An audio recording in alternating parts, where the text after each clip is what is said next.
na mwenzangu Wilson Mushora na tafsiri taarifa hizi kwa lugha ya ishara.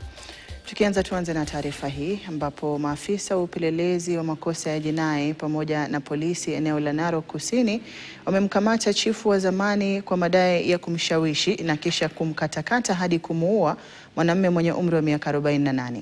Tukio hili likifanyika katika mkutano wa mgogoro wa ardhi ya familia uliofanyika katika wodi ya Melelo, kijiji cha Simendwa. Martin Opio anaarifu zaidi. Kuwa katika mgogoro wa muda mrefu wa ardhi yenye ukubwa wa ekari 100 katika kijiji cha Simendwa, wodi ya Melelo, anasemekana kutekeleza uhalifu huo pamoja na wengine waliotoroka na kwa sasa wanatafutwa na polisi. Walikuwa wametupea ripoti hapo awali, wakasema wanakuja kuspray dawa ya kukausha mahindi yenye tulipanda kwa hiyo shamba. So jana wakatupea ripoti, tunakuja kuspray hiyo mahindi ikauke. So jana sisi tulikuwa tunaongoja wakuje ndio tuongee shida iko wapi, ndio tutatue hiyo shida.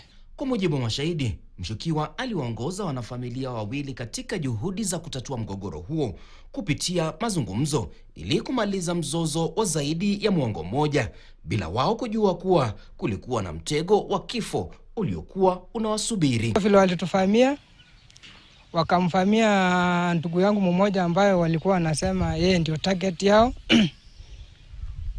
Wakamfahamia so kwa ile harakati nilikuwa najaribu kuokoa, ndio wakanifahamia pia na mimi.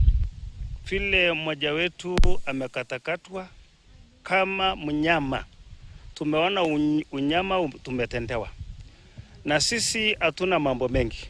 Kama familia tunasema tu amani itakuja wakati tumepewa kitu inaitwa justice.